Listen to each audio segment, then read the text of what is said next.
merasa ingin balas dendam. Mau ke sini, monggo. Jadi ini lagi cerita sejarahnya Uhud. Memang cuacanya panas, jadi harus tahan ya. Kalau belajar di rumah dari TK sampai alia, sampai perguruan tinggi, S2, S3, belajar di kitab itu sangat berbeda sekali belajar di tempatnya langsung. Betul banget. Saya ulang lagi, di tahun ketiga Hijriah, orang-orang kafir itu membawa sekitar 3.000 pasukan dari Mekah. Perjalanan sekitar 9 hari 9 malam, mereka bernafsu ingin membumi hanguskan Madinah. Madinah ada di depan kita. Mereka merangsek ke Madinah, ingin menyerbu Madinah bersama 3.000 pasukan. Sementara di Madinah Rasulullah hanya memiliki 1.000 tentara. Bayangkan berarti telok mososit 3 orang lawan satu. Akhirnya mereka datang. Translate Inggris, Indonesia, Arab, Madura. Di depan kita ada perkebunan kurma. Mereka berkemah di sana. Akhirnya Rasulullah SAW melalui BIN-nya, Badan Intelijen Nasional Rasulullah mendengar bahwa mereka sudah bermalam di sini hanya sekitar 3 kilo dari penduduk Madinah. Artinya hanya selangkah lagi Madinah akan diserang dan akan dibunuh oleh orang-orang kafir. Akhirnya Rasulullah SAW mengadakan rapat darurat sehingga sahabat-sahabat penggawa-penggawanya termasuk Umar bin Khattab, Abu Bakar As-Siddiq, Utsman bin Affan, Ali bin Abi Thalib, para pembesar-pembesar dikumpulkan untuk mengadakan rapat darurat. Kemudian Rasulullah SAW berusul, kita head to head hadapi mereka di Uhud atau biarkan mereka menyerang ke Madinah. Sementara orang-orang munafik yang dikepalai oleh Abdullah bin Ubay bin Salul berusul kepada Rasulullah SAW, ya Rasul, kita tidak perlu head to head, kita tidak perlu menyerang langsung mereka. Biarkan mereka menyerang ke Madinah. Sesampainya di Madinah, biarkan kita akan menyerang mereka dari rumah-rumah kita masing-masing, dari loteng-loteng rumah kita. Itu cara orang-orang munafik agar bisa berlari saat terjadi peperangan. Sementara para sahabat yang bertahamus, yang memiliki semangatan untuk meraih syuhada sebagai syahid, para sahabat itu mengusulkan kepada Rasulullah agar kita langsung head to head, kita hadap, agar orang-orang kafir yang berjumlah 3.000 itu 3 kali lipat besarnya dari umat Islam itu tidak merasa sombong, agar mereka juga merasakan kecil, agar mereka juga mengatakan bahwa umat Islam yang hanya 1.000 ini, 1 orang lawan 3 juga berhadap. Akhirnya Rasulullah SAW mengambil keputusan untuk nompoh kakak, untuk langsung datang ke Uhud. Sesampainya di belokan, tadi kita belok, masih ingat? Kita belok, Rasulullah SAW itu berangkat besok pagi karena peperangan itu terjadi di pagi hari Sabtu, besok hari Jumat. Setelah sholat Jumat Rasulullah mengadakan rapat, setelah sholat asar baru Rasulullah SAW berangkat dari Madinah. Kemudian di tengah jalan beliau bermalam. Rasulullah SAW berpikir keras agar besok pagi Rasulullah harus menemukan strategi perang yang jitu. Orang Arab mengatakan al-isti'dadu nisful fauz. Persiapan yang matang adalah setengah kemenangan. Kita kalau ingin menghadapi lawan, baik bertarung, berlomba, kalau persiapannya sudah matang, sebetulnya kita sudah memenangi separuh daripada perjalanan. Akhirnya Rasulullah SAW berpikir keras sehingga pagi hari itu subuh itu Rasulullah SAW bangun dulu. Sementara orang kafir yang dipimpin oleh Abu Sufyan bin Harb, mereka tidak bangun karena mereka tidak tahu sholat subuh. Sementara para sahabat sudah bangun. Sehingga Rasulullah SAW berpikir, kita habis sholat subuh harus merangsek mengelilingi jabal ini, rumah ini. Yang kata orang Jabal Uhud, bukan. Namanya Jabal Rum. Sehingga sebagaimana kita mengelilingi Jabal Rumah tadi pakai bus. Kenapa Rasulullah mengelilingi Jabal Rumah? Karena musuh ada di sini. Sehingga kalau Rasulullah lewat di sini tentu akan terjadi peperangan subuh hari. Rasulullah SAW kenapa mengambil posisi di sini pas sekitar pemakaman ini? Sementara musuh ada di depan kita, sementara kota Madinah ada di depan kita. Artinya secara akal Rasulullah SAW seolah membiarkan rumahnya sendiri. Di situ ada perempuan, ada orang tua, ada anak-anak, seolah membiarkan untuk lebih dekat kepadamu. Tetapi Rasulullah SAW sekali lagi bukan orang gila. Rasulullah SAW adalah seorang yang nabi yang cerdik dan cerdas. Ada beberapa alasan kenapa Rasulullah SAW merebut posisi. Karena Bapak Ibu sekalian, perang itu perlu strategi, perlu cara. Kalau caranya salah, maka kemungkinan akan kalah. Pertanyaannya, kenapa Rasulullah SAW mengambil posisi ini? Pas Rasulullah berada di sini, pas sampai Mekah dan menghadap ke arah musuh, sementara musuh menghadap ke sana. Jadi posisi musuh menghadap ke sini, sementara sampean berada di posisi umat Islam. Alasan yang pertama, ibaratnya kalau saya perang dengan Bapak Haji, ya Bapak, namanya kan? Kalau saya ingin perang dengan Pak Haji, mata saya, pandangan saya akan terhadang oleh mata. Kalau saya sekarang berperang, saya punya pedang, saya akan berperang, maka pandangan mata saya akan terganggu oleh matahari. Matahari sejak 14 abad yang lalu tidak pernah berubah. Dalam surat Yasin Allah Subhanahu wa taala bersabda, "Las-syamsu yanbaghi laha an tudrikal qamar walal lailu sabiqun nahar wa kullun fi falakin yasbahun." Kalau tidak suka Yasin enggak hafal. Makanya harus rajin-rajin menghadiri Yasin, hafalkan surat Yasin.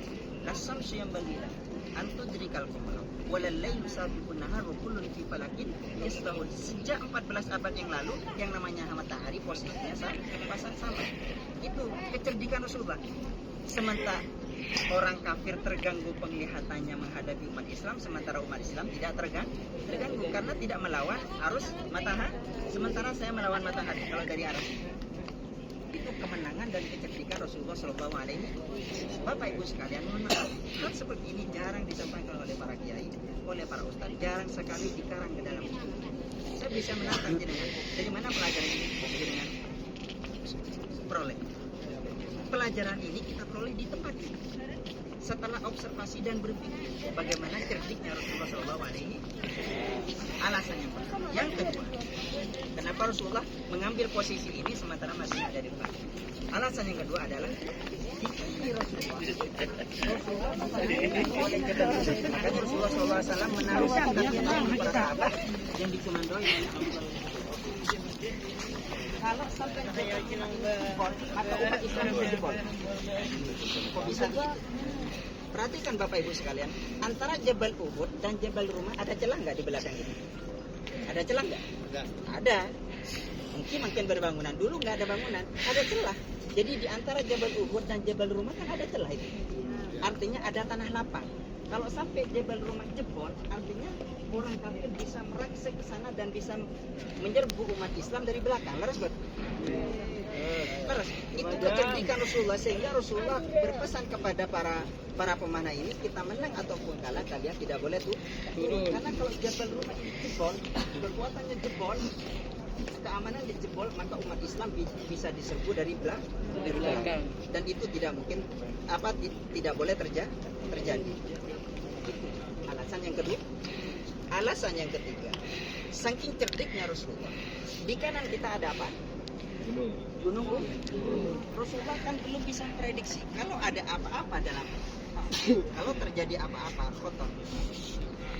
Sehingga Rasulullah SAW bisa mungkin mengambil satu tindakan cepat untuk berlindung ke Jabal Uhud. Betul, pagi hari itu di ronde pertama umat Islam memenangi peperangan. Perhatikan, umat Islam memerangi peperangan sehingga orang kafir lari tunggang langgang ke sana. Dikejarlah oleh umat Islam. Lewat sini di tempat sekarang dikejarlah, mereka dirampas. Sementara orang yang 50 itu berpikirlah, kalau kita tidak turun, kita tidak mendapatkan unta, emas kita tidak mendapatkan. Sementara orang teman-teman kita di bawah mendapatkan. Sehingga 45 daripada mereka itu turun demi tunya. Kelompok tunya. Padahal Rasulullah SAW sudah berpesan kita, kalah atau menang kalian tidak boleh turun. Alasannya kalau sampai jabal yang kecil ini jebol, maka keamanannya bisa jebol. Betul yang diprediksi oleh Rasulullah SAW. Khalid bin Walid waktu itu masih kafir. Dia memimpin sekitar 200 kavaleri kuda. Waktu itu masih kafir ya. Khalid bin Walid juga pura-pura lari. Khalid bin Walid ada di pasukan kafir. Dia berpura-pura lari, padahal tidak, sebetulnya bukan lari. Khalid bin Walid belum masuk peperangan, belum. Karena dia memang mengincar agar gunung ini sepi. Kalau gunung sepi ini, maka Khalid bin Walid bisa merangsek dari arah belakang gunung, kemudian bisa menyerang umat Islam dari belakang. Apa yang diprediksi oleh Rasulullah SAW?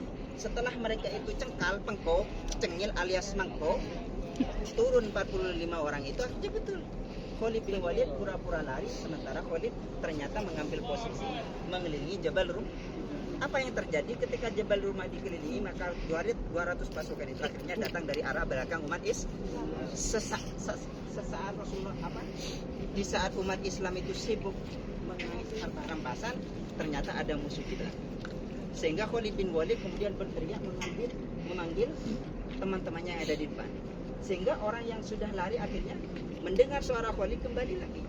Disitulah umat Islam dalam keadaan betul-betul terjepit. Bayangkan, dari belakang dan dari depan. Akan tetapi Rasulullah SAW Abqari. Rasulullah itu adalah orang yang paling cerdas. Secerdas Khalid bin Walid masih seujung kuku daripada kecerdasan Rasulullah SAW. Rasulullah SAW sudah mempertimbangkan secara matang terlebih dahulu.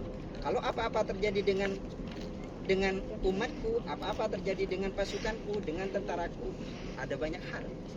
Akhirnya cara terakhir Rasulullah SAW akhirnya merangsek ke Uhud. Pertanyaannya Bapak Ibu sekalian, kalau orang perang kemudian pergi ke gunung, kira-kira mau dikejar nggak? Nggak mungkin dikejar, Capek. mati. Tinggal ambil batu dilempar. Itu salah satu kecerdasan Rasulullah SAW. Apakah Rasulullah kemudian dikatakan pecundang? Tidak. Itu adalah strategi. Kita itu perang itu juga diajarkan bagaimana hal-hal yang masuk akal. Tidak boleh bunuh di. Akhirnya kemungkinan yang terjadi itu akhirnya diminimalisir. Jadi kekalahan Rasulullah itu diminimalisir. Kemungkinan kalau Rasulullah SAW tidak merebut posisi ini, wallahu a'lam apa yang terjadi. Para Bapak Ibu sekalian, para ulama sejarah mengatakan bahwa peperangan ini tidak ada yang menang, tidak ada yang kalah. Allah Subhanahu wa taala bersabda dalam Al-Qur'an, "In takunu ta'lamun." Perhatikan ayat ini. Fa innahum ya'lamuna kama ta'lamun. Kata Allah Subhanahu wa taala, wahai umat Islam, jangan kalian bersedih. In takunu ta'lamun. Kalaupun kalian merasa kalah, fa innahum ya'lamuna kama ta'lamun, karena mereka juga kalah. Betul di ronde kedua mereka menang, akan tetapi di ronde pertama umat Islam menang. Itu alasan yang pertama. Alasan yang kedua, perang itu dikatakan menang ketika rajanya meninggal. Saya bertanya, Rasulullah meninggal nggak waktu itu? Tidak. Jadi orang kafir itu sekali lagi sebetulnya tidak menang. Karena syarat untuk menang itu kepalanya harus meninggal. Rasulullah SAW saat perang Badar menang. Kenapa? Karena Abu Jahal tewas. Itu alasan yang kedua. Alasan yang terakhir, keesok harinya, berarti hari apa? Ahad. Jumat berangkat dari Madinah, Sabtu terjadi perang, esok harinya Minggu.